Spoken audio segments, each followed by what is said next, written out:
Assalamualaikum warahmatullahi wabarakatuh. Adapun tujuan kami membuat video ini adalah untuk memenuhi tugas mata kuliah Ekonomi Makro Islam dengan dosen pengampu Bapak Dr. Suhel MSI dan Ibu Vera Widianata SEMSI. Nah, di sini kami dari kelompok 5 akan menyampaikan materi dengan topik stabilitas ekonomi dalam berbagai sistem. Di kelompok 5 ini terdiri dari 6 anggota. Yang pertama ada Charin Galinga Ferlisa, yang kedua ada Echa Fitriana, yang ketiga ada Elsa Zafika Rahmadia, yang keempat yaitu saya sendiri Junior Rosita, yang kelima ada Putri Puspita Anggraini, dan yang terakhir adalah Zelika Putri Amelda. Berikut ini adalah subtopik yang akan kami bahas. Yang pertama, pandangan aliran monetaris tentang uang. Yang kedua, pandangan aliran Keynesian tentang uang. Yang ketiga, pandangan ekonom Australia tentang uang. Yang keempat, pemikiran Masudul Alam Qadri tentang uang. Yang kelima, pemikiran Umar Kapra tentang uang. Dan yang terakhir yaitu upaya stabilisasi mata uang emas dinar dalam konsep ekonomi. Nah, untuk materi yang pertama akan disampaikan oleh Elsa Zafika. Baik, materi yang pertama ialah pandangan aliran monetaris tentang uang. Aliran monetaris ialah pandangan teoretisi kuantitas uang yang berasal dari teori Irving Fisher dalam periode 1920-an dan 1930-an. Kemudian oleh Milton Friedman dalam periode 1960-an dan 1970-an. Teori mereka yang pokok adanya hubungan antara kuantitas uang dan harga-harga, di mana money supply merupakan faktor penentu utama tingkat harga. Menurut kaum monetaris, antara money supply dan GNP terdapat hubungan yang langsung dan meyakinkan. Nah, hubungan tersebut ialah monetary velocity yang dapat ditaksir atau predictable. Oleh karena itu, suatu perubahan money supply akan mengakibatkan perubahan dalam aggregate spending dan GNP dengan jumlah yang dapat diramalkan. Jika money supply itu ditingkatkan selama periode resesi, maka kenaikan spending pertama-tama akan meningkatkan kesempatan kerja atau employment dan output real. Sedangkan bila perekonomian sudah mendekati full employment, maka kenaikan GNP karena kenaikan money supply yang tadi akan disertai dengan kenaikan harga-harga. Nah, dalam hal permintaan uang oleh masyarakat, kaum monetaris ini sangat menitikberatkan perhatian pada permintaan uang untuk tujuan transaksi. Permintaan akan uang masyarakat itu dirumuskan sebagai suatu fraksi tertentu dari penghasilan mereka, yaitu dengan rumus MD sama dengan KY. Suatu kenaikan money supply akan meningkatkan Y atau GNP, dan kenaikan Y ini baru akan berhenti apabila money demand sama dengan money supply, MD sama dengan MS. Jadi income akan terus meningkat dalam jumlah yang besar sampai seluruh kenaikan money supply itu diserap ke dalam kenaikan permintaan uang untuk transaksi. Dalam hubungan ini, monetary sama sekali tidak menyinggung pengaruhnya terhadap tingkat bunga. Oleh karena MD sama dengan KY, maka MD akan sama dengan MS hanya bila income sama dengan suatu fraksi tertentu yang dikalikan dengan money supply. Dengan rumus Y sama dengan 1 per K MS. Faktor penggali 1 per K ini tidak lain adalah velocity of money. Velocity ini akan tetap konstan selama K tidak berubah. Dengan demikian, jika money supply meningkat, maka GNP juga akan naik dengan jumlah yang dapat diketahui, karena permintaan akan uang mempunyai hubungan yang meyakinkan dengan GNP.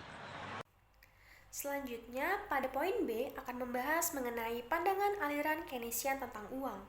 Jadi, di sini kaum Keynesian itu berpendapat bahwa money supply mempengaruhi produk nasional bruto secara tidak langsung dan tidak pasti karena kecepatan peredaran uang yang tidak stabil.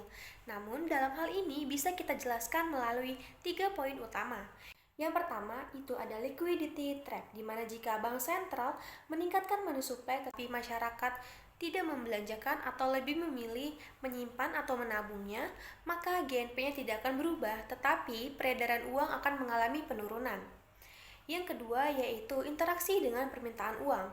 Jadi, ketika kenaikan money supply itu tidak meningkatkan GNP, dan jika ada peningkatan permintaan uang yang mengimbangi dari perubahan tersebut, dan jika tingkat bunganya itu tidak berubah, maka investasi dan GNP juga tidak akan berubah. Yang ketiga yaitu jalur tidak langsung, dan dalam hal ini yang dimaksudkan yaitu tambahan uang kas yang tidak digunakan untuk konsumsi barang dan jasa, tetapi dibelanjakan untuk aset finansial.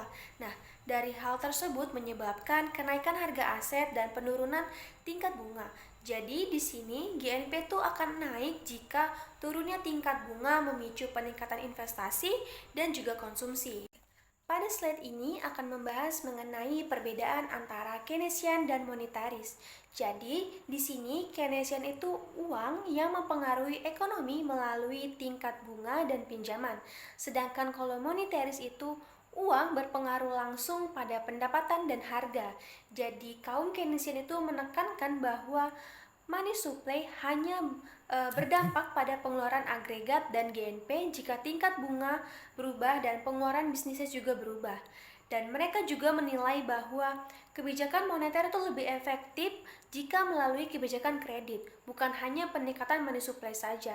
Sebaliknya, kalau monetaris itu percaya bahwa setiap orang itu adalah spendernya, dan sehingga secara langsung mempengaruhi GNP tanpa perlu perantara seperti tingkat bunga ataupun kredit. Selanjutnya itu adalah kita akan membahas terkait tentang pandangan ekonom Austria tentang uang. Jadi, pandangan ekonom Austria tentang uang itu mereka mengkritik terkait tentang dua hal. Yang pertama itu adalah tentang fiat money, dan yang kedua itu adalah tentang fractional reserve banking. Di mana mereka itu menyalahkan penggunaan fiat money karena dianggap bahwa fiat money itu merupakan sumber utama dari terjadinya inflasi, krisis perbankan, dan juga ketidakstabilan ekonomi. Menurut pandangan dari ekonom Austria, mereka itu menganggap ketika pemerintah melaksanakan sistem fiat money ini, itu mereka akan memiliki yang namanya itu keleluasaan atau kekuasaan untuk dapat mencetak uang tanpa mempertimbangkan kebutuhan sektor real yang mengakibatkan ekspansi uang yang tidak terkendali. Nah, kritik yang kedua itu adalah mereka mengkritik tentang sistem fractional reserve banking, di mana penciptaan kredit oleh perbankan itu dianggap mirip dengan pencetakan uang yang berpotensi menimbulkan dampak negatif terhadap pertumbuhan ekonomi. Nah, jadi dari kritik dua hal mereka tentang fiat money dan juga fractional reserve banking itu mereka meng-highlight tentang yang namanya mencetak uang. Jadi ketika uang beredar terlalu banyak, itu akan menyebabkan inflasi. Hal inilah yang coba untuk dikritik oleh pandangan ekonom Austria tentang uang. Nah, dari kritik mereka terkait tentang dua sistem tadi, yaitu sistem fiat money dan juga sistem fractional reserve banking, mereka mengajukan solusi, yaitu adalah kombinasi antara 100% reserve dan juga gold standard, atau yang bisa disebut dengan 100% reserve gold standard, di mana sistem ini itu adalah sistem yang mengharuskan setiap penambahan jumlah uang beredar itu diimbangi juga dengan peningkatan cadangan emas, yang artinya jumlah uang itu akan terbatas pada tersedianya jumlah emas. Nah, menurut mereka keuntungan dari sistem ini mencakup beberapa aspek. Yang pertama itu adalah suku bunga itu akan lebih rendah karena risiko peminjaman yang lebih kecil, dan yang kedua itu adalah pemerintah terdorong untuk dapat menjalankan anggaran yang lebih berimbang. Selain itu juga menurut mereka ketika sistem ini dilaksanakan atau diterapkan secara global, maka itu akan dapat meningkatkan perdagangan internasional karena disebabkan risiko kurs nilai tukar akan dengan sendirinya tereliminir. Baik, materi selanjutnya yaitu mengenai pemikiran Masudul Alam Qadri tentang uang, yang dimana Qadri ini melakukan analisis ekonomi moneternya berdasarkan teori endogenous money. Ia berpendapat bahwa perekonomian akan berjalan stabil ketika ditunjang oleh 100% reserve. Nah, dalam analisis inilah dapat dilihat pada diagram berikut ini yang dimana itu hubungan dalam keseimbangan umum antara sektor keuangan dan sektor real ekonomi Islami dalam teori endogenous money. Dari kuadran pertama itu dapat menjelaskan hubungan antara currency value of spending yang merupakan representasi dari volume sektor moneter dengan real value spending. Kemudian pada kuadran kedua itu menjelaskan hubungan antara real value of spending dengan rate of profit, yang dimana dari kesemua hubungan pada kuadran kedua itu merupakan kuadran yang paling utama Karena dalam kuadran inilah dapat dilihat perbedaan antara keseimbangan umum dalam ekonomi Islami dengan ekonomi konvensional. Kemudian pada kuadran yang ketiga itu menggambarkan hubungan antara rate of profit dengan harga, di mana naik turunnya harga itu disebabkan karena pergerakan aggregate demand. Nah, maka secara tidak langsung dapat dikatakan bahwa perubahan harga dapat disebabkan karena perubahan pada rate of profit, dan keduanya akan berhubungan positif seperti yang terlihat dalam kuadran yang ketiga ini. Nah, pada kuadran yang terakhir, yaitu kuadran keempat, itu menerangkan bagaimana keseimbangan dalam finansial sektor terbentuk. Nah, di mana dalam diagram kuadran yang keempat ini terlihat harga itu berbanding lurus dengan currency value of spending. Nah, dari penjelasan mengenai pemikiran Masudul Alam Qadri tentang uang ini, itu hampir mirip dengan pemikiran dari ekonom Austria. Nah, jadi masuk ke materi selanjutnya yaitu mengenai pemikiran Omer Chapra tentang uang. Nah, jadi menurut Omer Chapra sendiri secara prinsip dalam pelaksanaan kebijakan moneter Islam itu berbeda dengan pelaksanaan kebijakan moneter konvensional, terutama pada pemilihan target dan instrumennya. Nah, jadi menurut Chapra sendiri terdapat 3 sumber pengembangan moneter dalam rangka menjamin pertumbuhan moneter yang cukup dan tidak berlebihan. Nah, 2 di antaranya ini bersifat domestik, yaitu pembiayaan defisit negara dengan meminjam dari bank sentral, lalu ada pengembangan deposit dengan cara menciptakan bank-bank kredit komersial. Nah, satu lagi itu bersifat eksternal, yaitu berupa monetarisasi balance of payment surplus. Nah, jadi dalam sebuah perekonomian Islam, permintaan terhadap uang itu akan lahir terutama motif dari transaksi dan juga tindakan berjaga-jaga yang ditentukan pada umumnya oleh tingkatan uang dalam distribusinya. Nah, dengan menggunakan formula dari Keynes, permintaan akan uang versi Chapra itu merupakan MD sama dengan fungsi dari Y, S, dan P, di mana Y ini merupakan barang dan jasa yang sesuai dengan pemenuhan kebutuhan dan investasi produktif yang selaras dengan nilai Islam. Lalu S merupakan nilai-nilai moral dan sosial, termasuk zakat di dalamnya, yang nantinya akan berpengaruh terhadap proses alokasi dan distribusi sumber daya. Dan terakhir, V itu merupakan rate of profit, di mana suku bunga tidak diperkenankan dalam proses financial intermediation. Nah, jadi dalam rangka mencapai stabilisasi, Chapra ini mengusulkan beberapa instrumen kebijakan moneter. Yang pertama itu ada target pertumbuhan pada M dan M0. Nah, secara berkala, Bank Sentral harus menerapkan pertumbuhan penawaran uang atau M sesuai dengan sasaran ekonomi nasional, termasuk di dalamnya pertumbuhan ekonomi yang dapat dipertahankan dan stabilisasi dalam nilai uang itu sendiri.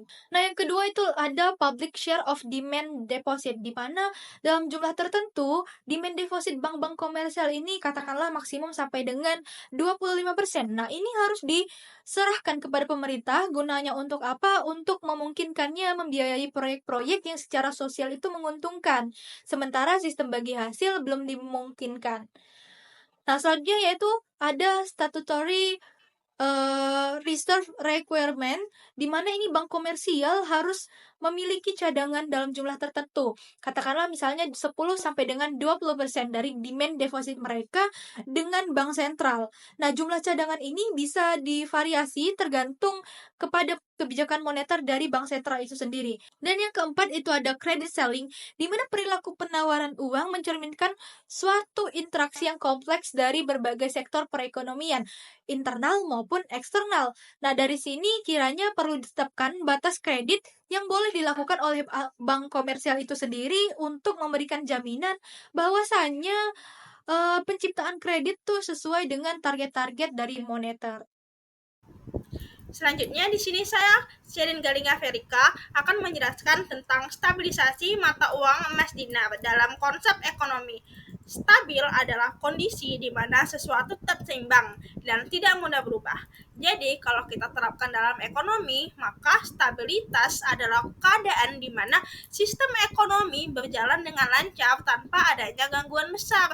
Sementara, kalau stabilitas harga adalah kondisi ketika harga barang dan jasa tidak mengalami kenaikan atau penurunan yang signifikan sehingga ekonomi bisa lebih teratur. Stabilitas harga penting penting karena membuat ekonomi lebih adil dan merata. Kalau harga stabil, sumber daya bisa dibagi dengan lebih baik, pendapatan nggak timpang, ekonomi bisa tumbuh dengan baik, pengangguran berkurang, dan keadaan ekonomi tetap aman. Terus gimana sih cara mengukur nilai mata uang? Kalau negaranya tertutup, close ekonomi alias nggak banyak transaksi di tempat lain, nilai mata uangnya diukur dari perubahan harga barang dan jasa, bisa naik inflasi atau turun deflasi. Tapi kalau negaranya terbuka, open ekonomi alias sering berhubungan dengan negara lain, nilai mata uangnya dilihat dari naik turunnya dibanding mata uang lain, bisa naik apresiasi atau turun depresiasi. Kalau ngomongin stabilitas dinar, mata uang yang berbasis emas, pendekatannya juga beda-beda. Di negara tertutup, pakai teori quantitative theory of money yang melihat hubungan antara jumlah uang yang beredar dan harga barang uang biar nilai tukar dan harga tetap stabil.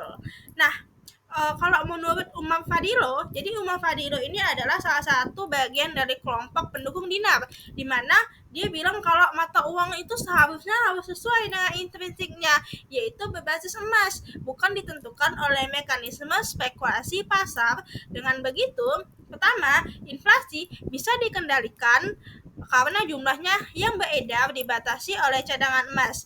Yang kedua, depresiasi. Nilai tukar nggak terjadi karena uang punya nilai intrinsik. Yang ketiga, ekonomi lebih seimbang dibandingkan sistem uang kertas, flat money, yang nilainya bisa berubah-ubah karena kebijakan pemerintah atau spekulasi pasar. Di sini dari pembahasan saya dan teman-teman sebelumnya, jadi kami dapat menarik kesimpulan bahwasanya stabilisasi ekonomi itu bergantung pada sistem yang dianut. Nah, masing-masing sistem ini memiliki pandangan unik tentang bagaimana menjaga stabilitas ekonomi dan nilai mata uang dengan pendekatan yang berbeda terkait kebijakan moneter dan peran uang dalam perekonomian. Mungkin itu saja yang bisa kelompok kami sampaikan. Kurang dan lebihnya kami mohon maaf. Atas perhatiannya kami ucapkan terima kasih. Wassalamualaikum warahmatullahi wabarakatuh.